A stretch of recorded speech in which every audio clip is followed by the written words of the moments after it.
ど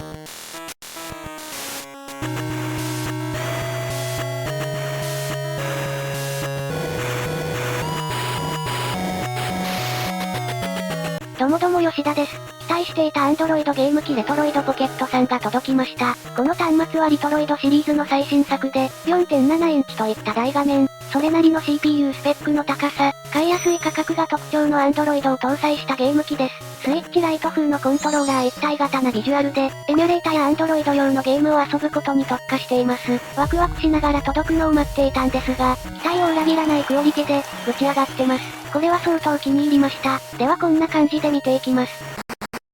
では開封しながら簡単にスペックなどを紹介します。リトロイド製品の販売はオフィシャルストアのみで、RAM が 2GB と 3GB の2種類展開されていて、今回は 3GB のものを選んで送料込み配送は安い方を選択で18,000円程度で購入しました。ソックはリトロイドポケット2と同様で、簡単に説明すると画面が大きくなった版という感じ。GC もソフトによっては遊べるので、より多くを求めない人向けといった感じ。バリバリと PS2 や原神などを遊びたい等の欲求があるようなら、AYN オディンや GPD-XP を選んだ方が幸せになれそうです。段ボールを開けると中には、レトポケさんの箱、マイクロ SD32GB、乾燥用のボタン基板とラバーボタン本体、ドライバーとピックと予備のネジが入っていました。なんだかお得感があります。そして箱の中には、説明書、充電用の USB-C ケーブル、本体と、その中に保護ガラスフィルムが入っていました。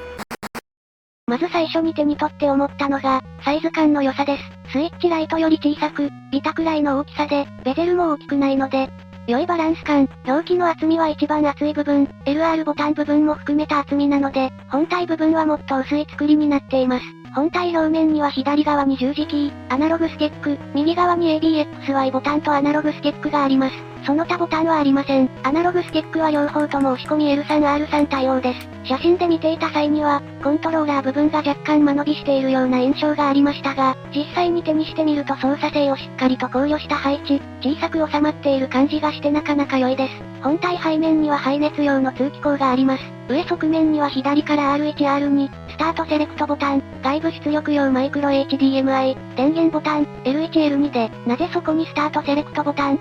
って思いますよね。私も思います。ビタの感覚で使っていると、ついついボリュームボタンと間違えて触ってしまうことが多い。スタートセレクトボタンを多用するゲームを遊びたい場合には注意が必要です。下側面は左からスピーカー、マイクロ SD カード、USB-C、イヤホンジャック、スピーカーです。右側面がホームボタンで、左側面にボリュームボタン。本体部分の厚みはスイッチライトと同等の厚みで、デジタルのギスで測量してみると、リトロイドポケット 34.6mm、スイッチライト 14.2mm、PS ビタ後期 15.5mm となりました。シェルの質感は若干の光沢感があり、スイッチライトのようなサラサラとしたシェルではありませんがチープ感はなく、精度の高さ空間の無駄なく設計された寸法とした作りの良さによって良い感じです。ディテールはかなりスイッチライトに寄せていて、比較してみると背面の通気口や LR ボタンなど、なかなかそっくりなデザインとなっています。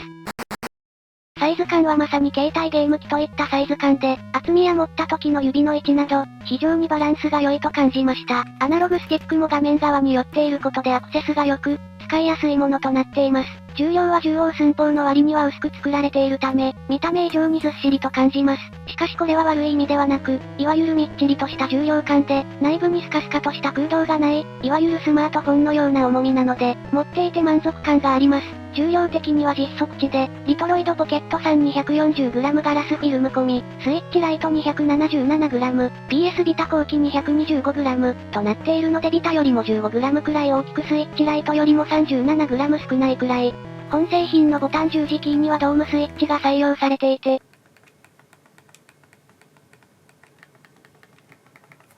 いわゆるコントローラー的な押し心地ではなく、カチカチとゼロ距離で押せる感じ、ビタに近い押し心地となっています。他ハードで言うと、スイッチのジョイコンとか GBASP や DSi をもう少し固めにしたような押し心地、好みはあると思いますが、ビタ好きな私にとってはかなり好みな押し心地です。十字キーも同様ドームスイッチで、さらに十字キーはビタのデザインスタイルとなっています。LR ボタンにはいわゆるタクトスイッチが採用されていて、カチカチとした音がします。その他側面のキーも同様にタクトスイッチで、アナログスティックは高さ抑えめ。導電性ゴムパッドに交換するキットが付属しているので、本体を分解して交換することでいわゆるコントローラーっぽい押し心地に変更することができます。押した時に比較的高さがあり、安定感のある固めなボタンなのでこれはこれでいい感じですが、交換後がこちら。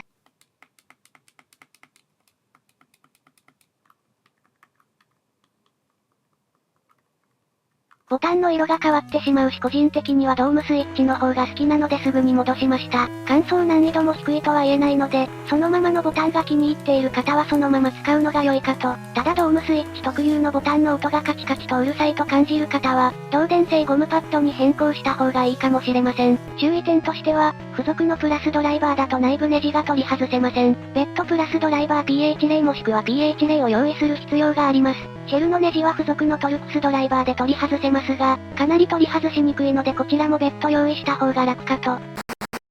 こちらが RP3 と PSPGO で最大輝度の画面を並べてみたものです。液晶は輝度高め、発色も良い、解像度も高い 750×1334 と完璧なのではと個人的には大満足。レトロゲームであれば基本的に何でもピクセルパーフェクトに見える表示で楽しむことができます。また画面比率が16中なので、GBA や PSP を遊ぶ際にもかなり良い感じに表示することができます。しかし PSP の解像度は 480×272 なので、フルスクリーンにするとピクセルパーフェクトにはなりません。3D ゲームを遊ぶ場合にはそんな細かいところまで気になりませんが、2D では気になるのではと思い検証してみました。左が PSP-GO の画面を撮影したもの、右がフルスクリーン表示で PSP を PPSSPP でエミュレートしたものです。若干のピクセルの崩れがあるような気もしますが、ほとんどわからないような再現度です。文字周りを見てみるとこんな感じ。使用される文字によっては若干の違和感があることはありますが、ピクセルが崩れているような見え方はしないので個人的にはほとんど気にならないです。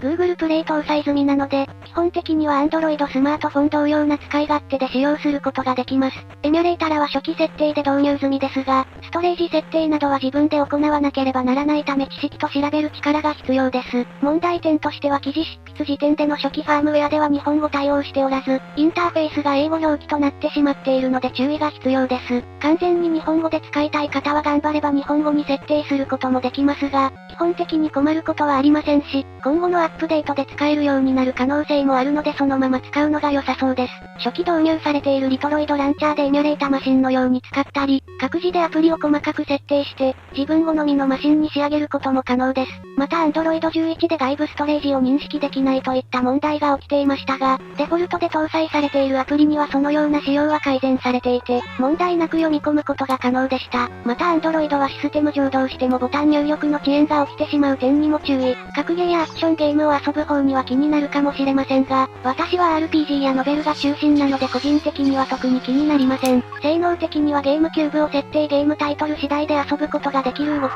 快適に遊べるとは言えないので、解像度を落とすなりして遊べる設定を追求できる人向けです。PS にも同様。シーンによっては処理落ち、シーンによっては快適といった具合。液晶の綺麗さ、ドームスイッチボタンの使いやすさなど、そこまで高くない CPU 性能であっても、総合的に見ると非常によくまとまっていて、他の中華ゲーム機とは一線を画す完成度ではと感じました。性能の高さを求めるなら ODIN や GPD-XP あたりを選択するのが良さそうですが、それらの端末やゲーミング UMPC よりも、小さい分の魅力が詰まっていると感じます。不満点があるとするとスタートボタンセレクトボタンの位置ですが、ハードによっては L3R3 に割り当てて特に問題なく使ってます。良いガジェットだぜ。